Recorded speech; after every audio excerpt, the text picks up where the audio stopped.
ಚಾಮುಂಡೇಶ್ವರಿ ಕ್ಷೇತ್ರದಲ್ಲೂ ಸಿದ್ದರಾಮಯ್ಯನವರು ಹೀನಾಯವಾಗಿ ಸೋಲ್ತಾರೆ. ಯಾಕೆ ಸೋತರು ಹಾಗಾದರೆ ಸಿದ್ದರಾಮಯ್ಯ? ಸೋಲಿಕ್ಕೆ ಕಾರಣ ಯಾರು ಅಥವಾ ಸೋಲಿಸಿದ್ಯಾರು? ಅವ್ರನ್ನ ಸೋಲಿಸಿದ ನಂತರ, ಸಿದ್ದರಾಮಯ್ಯನವ್ರನ್ನ ಸೋಲಿಸಿದ ನಂತರ ಸಿದ್ದರಾಮಯ್ಯನವರ ಸಂಪರ್ಕಕ್ಕೆ ಸಿಗಲಿಲ್ಲ ಆ ಮಹಾನಾಯಕರು. 2 ವರ್ಷಗಳ ಕಾಲ 2018ರ ನಂತರ 19-20ರವರೆಗೂ ಕೂಡ ಸಿದ್ದರಾಮಯ್ಯನವರು ಫೋನ್ ಕರೆ ಮಾಡಿದರೂ ಸ್ವೀಕರಿಸ್ತಿರಲಿಲ್ಲ ಆ ನಾಯಕರು. ಯಾಕೆ ಸ್ವೀಕರಿಸಲಿಲ್ಲ? ಯಾಕೆ ಸಿದ್ದರಾಮಯ್ಯನವರ ಸಂಪರ್ಕವನ್ನು ಕಡಿದುಕೊಳ್ತಿದ್ರು? ಆ ಸಂದರ್ಭದಲ್ಲಿ ನೆನಪಿರಲಿ ವೀಕ್ಷಕರ, ನಿಮಗೆ ಸಿದ್ದರಾಮಯ್ಯನವ್ರಿಗೆ ಓಡಾಡಲಿಕ್ಕೆ ಕಾರ್ ಸಹ ಇರಲಿಲ್ಲ. ಅಂಥ ಸಂದರ್ಭದಲ್ಲೇ ಅವರಿಗೆ ಕಾರನ್ನು ಕೊಡಿಸಿದ್ದು KJ ಜಾರ್ಜ್. ಅಫ್ಕೋರ್ಸ್ ಈ ಚುನಾವಣಾ ಸಂದರ್ಭದಲ್ಲಿ ಅವರ ಫಿನಾನ್ಷಿಯಲ್ ಮ್ಯಾನೇಜ್ಮೆಂಟ್ ಅಂತ ಏನು ಸಿದ್ದರಾಮಯ್ಯನವ್ರದ್ದಿತ್ತು, ಚುನಾವಣಾ ವಿಚಾರಗಳಂತ ಏನಿತ್ತು, ಅವರನ್ನು 3-4 ಜನರನ್ನು ತುಂಬ ಹತ್ತಿರದಲ್ಲಿ ಬಿಟ್ಕೊಂಡಿದ್ರು. ಆವಾಗ ಭೈರತಿ ಸುರೇಶ್ ಇನ್ನೂ ಮಂತ್ರಿ ಆಗಿರಲಿಲ್ಲ, ಭೈರತಿ ಬಸವರಾಜ್ ಇದ್ರು. ಅವರೇನು ಹತ್ತಿರದಲ್ಲಿ ಇರಲಿಲ್ಲ ಇವರಿಗೆ.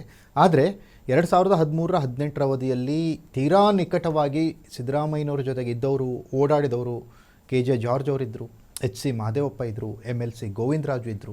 ಇವರೆಲ್ಲರನ್ನ ನಂಬಿಕೊಂಡು ಚುನಾವಣೆಗೆ ಇಳಿದಂತಹ ಸಿದ್ದರಾಮಯ್ಯನವ್ರಿಗೆ ಶಾಕ್ ಎದುರಾಗಿತ್ತು. ಅವರ ಸಂಪುಟದ 17 ಜನ ಸಚಿವರು ಕೂಡ ಆ ಒಂದು ಎಲೆಕ್ಷನ್ನಲ್ಲಿ ಸೋಲ್ತಾರೆ. ಅದರಲ್ಲಿ ಸಿದ್ದರಾಮಯ್ಯನವರು ಕೂಡ ಚಾಮುಂಡೇಶ್ವರಿಯಲ್ಲಿ ಸೋಲ್ತಾರೆ. ಆದರೆ ಅದೃಷ್ಟವಶಾತ್ ಅವರು ಬಾದಾಮಿಯಲ್ಲಿಯೂ ಕೂಡ ಸ್ಪರ್ಧಿಸಿರ್ತಾರೆ. ಅವ್ರಿಗೆ ಯಾಕೋ ಒಳ ಏಟಿನ ಒಂದು ಅರಿವಿತ್ತು ಅನಿಸುತ್ತೆ. ಬಾದಾಮಿಯಲ್ಲಿ ಗೆಲ್ತಾರೆ, ಚಾಮುಂಡೇಶ್ವರಿಯಲ್ಲಿ ಸೋಲ್ತಾರೆ.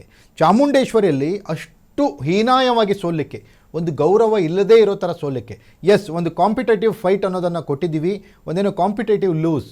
ಚುನಾವಣೆ ಅಂದಮೇಲೆ ಸೋಲು ಗೆಲುವು ಸಾಮಾನ್ಯ. ನಾನು ಫೈಟ್ ಕೊಟ್ಟು ಸೋತಿದ್ದೀನಿ ಅಂತಲೂ ಇರಲಿಲ್ಲ. ಅತಿ ಹೆಚ್ಚು ಮತಗಳ ಅಂತರದಿಂದ ಸಿದ್ದರಾಮಯ್ಯನವರು ಸೋಲ್ತಾರೆ. 13-18ರವರೆಗೂ ಒಂದು ಸ್ವಚ್ಛವಾದಂತಹ, ಸದೃಢವಾದಂತಹ, ಸ್ಟೇಬಲ್ ಗೌರ್ಮೆಂಟನ್ನು ಕೊಟ್ಟರೂ ಕೂಡ ಯಾಕೆ ಸಿದ್ದರಾಮಯ್ಯನವರು ಸೋತ್ರು ಹಾಗಾದರೆ? ಸೋಲಿಸಿದ್ದು ಯಾರು ಅನ್ನೋದರ ವಿಚಾರಗಳು ಅಂತ ಬಂದಾಗ ಬೆರಳು ಹೋಗೋದು ಮತ್ತೆ HC ಮಹದೇವಪ್ಪನವ್ರ ಕಡೆಗೇ. 2018ರಲ್ಲಿ ಚಾಮರಾಜನಗರ ಮತ್ತು ಮೈಸೂರು ಜಿಲ್ಲೆಯಲ್ಲಿ ಕಾಂಗ್ರೆಸ್ ಹೀನಾಯವಾಗಿ ಸೋಲಿಕ್ಕೆ ಪ್ರಮುಖ ಕಾರಣ ಮಹದೇವಪ್ಪ ಅಂತ ನಾವು ಹೇಳ್ತಾ ಇರಲಿಲ್ಲ.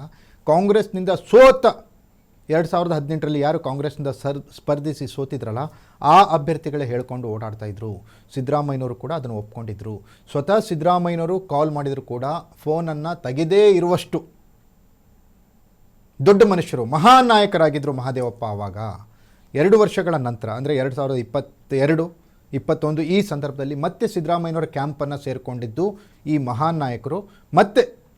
ಮತ್ತೆ ಮುಂದೆ ಯಾವ ರೀತಿ ಸಿದ್ದರಾಮಯ್ಯನವರ ಕ್ಯಾಂಪಿಗೆ ಸೇರಿಕೊಂಡ್ರು, ಸಿದ್ದರಾಮಯ್ಯನವರ ವಿಶ್ವಾಸವನ್ನು ಗಳಿಸ್ಕೊಂಡ್ರು, ಸಿದ್ದರಾಮಯ್ಯನವರು ಆಗಿರೋ ಕಹಿ ಘಟನೆಯನ್ನು ಹೇಗೆ ಮರೆತರು ಅಥವಾ ಯಾಕೆ ಕ್ಷಮಿಸಿದರು ಅಂದರೆ ಸಿದ್ದರಾಮಯ್ಯನವರ ಅಹಿಂದದ ಪರವಾಗಿ ಇರುವಂತಹ ಬದ್ಧತೆ. 2018ರಲ್ಲಿ ಚಾಮುಂಡೇಶ್ವರಿಯಲ್ಲಿ ಸಿದ್ದರಾಮಯ್ಯ ಸೋಲ್ತಾರೆ. ಸೋಲೋದಕ್ಕೆ ಕಾರಣಗಳು ಹಲವಾರು ಇರ್ತವೆ. ಒಂದು ಒಳ್ಳೆ ಗೌರ್ಮೆಂಟ್ ಕೂಡ ಯಾಕೆ ಸೋತರು ಅಂದರೆ, ಕರ್ನಾಟಕ ರಾಜಕಾರಣ ನಿಮ್ಗೆ ಗೊತ್ತಿರ್ಬೋದು, ಒಂದು ಒಕ್ಕಲಿಗ ಮತ್ತು ಲಿಂಗಾಯತ ಅಸ್ಮಿತೆಗಳ ನಡುವೆ ನಡೆಯುವಂತಹ ದೊಡ್ಡ ಫೈಟ್. ಒಕ್ಕಲಿಗರು ಮತ್ತು ಲಿಂಗಾಯತರ ನಡುವೆ ಅಧಿಕಾರಕ್ಕಾಗಿ ನಡೆಯುವಂತಹ ಮಹಾನ್ ಹೋರಾಟ. ಈ ಎರಡೂ ಸಮುದಾಯಗಳಲ್ಲಿ ಸತತ 5 ವರ್ಷಗಳ ಕಾಲ ಒಂದು ಸ್ಟೇಬಲ್ ಗೌರ್ಮೆಂಟ್ ಕೊಟ್ಟಂತಹ ಅಹಿಂದ ಮುಖ್ಯಮಂತ್ರಿ ಸಿದ್ದರಾಮಯ್ಯನವರೇ ಮುಖ್ಯಮಂತ್ರಿಯಾಗಿತ್ತು. ಎರಡೂ ಸಮುದಾಯಗಳಲ್ಲಿ ಸ್ವಲ್ಪ ಫ್ರಸ್ಟ್ರೇಷನ್ ಅನ್ನುವಂಥದ್ದು ಅಥವಾ ಬೇರೆ ಬೇರೆ ರೀತಿಯ ವಿಚಾರಗಳು ಅನ್ನುವಂಥದ್ದು, 5 ವರ್ಷ ಅಧಿಕಾರ ಇಲ್ಲದೇ ಇರುವಂತಹ ಈ ಸಮುದಾಯಕ್ಕೆ ಇಲ್ಲದೇ ಇರಲಿಕ್ಕೆ ಆಗೋದೇ ಇಲ್ಲ. ಅಂಥ ಸಂದರ್ಭದಲ್ಲಿ ಮುಂದೆ ಅದಾದಮೇಲೆ ಸಿದ್ದರಾಮಯ್ಯನವರು ಮಾತಾಡ್ತಾ ಇದ್ರು ಯಡಿಯೂರಪ್ಪನವ್ರ ಬಗ್ಗೆ, ಸೈಕಲ್ ಹಂಚಿಗೆದ್ರು, ಸೀರೆ ಹಂಚಿಗೆದ್ರು, ಅದು ಇರೋದು ಮಾತುಗಳು. ಮತ್ತು ದೇವೇಗೌಡರನ್ನ ವಿರೋಧ ಮಾಡ್ತಿದ್ರು ಅನ್ನುವಂಥದ್ದು. ಈ ಕಡೆ ಒಕ್ಕಲಿಗರು ಕೂಡ ಕಾಂಗ್ರೆಸ್ ಬಗ್ಗೆ, ಸಿದ್ದರಾಮಯ್ಯನವರ ಬಗ್ಗೆ ಒಂದು ರೀತಿ ಹತಾಶೆಯ ಭಾವನೆಯನ್ನು ಇಟ್ಕೊಂಡ್ರು. ಈ ಕಡೆ ಲಿಂಗಾಯತರು ಕೂಡ ಸಿದ್ದರಾಮಯ್ಯನವ್ರನ್ನ ವಿರೋಧಿಸ್ತಿದ್ರು. ಜೊತೆಗೆ ಸತತವಾಗಿ ನಡೆದಂಥ ಕೆಲವೊಂದು ಹಿಂದೂ ಯುವಕರ ಕೊಲೆಗಳು ಕೂಡ ಹಿಂದೂ ವಿರೋಧಿ ಸರ್ಕಾರ ಅನ್ನೋ ಬ್ರ್ಯಾಂಡ್ ಆಗಿತ್ತು. ಈ ಎಲ್ಲ ಕಾರಣಗಳಿದ್ದು, ಜೊತೆಗೆ ಲಿಂಗಾಯತ ಧರ್ಮವನ್ನು ಒಡಿಲಿಕ್ಕೆ ಹೋಗಿದ್ದಂಥದ್ದು ಪ್ರಮುಖವಾದ ಕಾರಣ ಅನ್ನೋ ಥರದ್ದಾಗಿತ್ತು.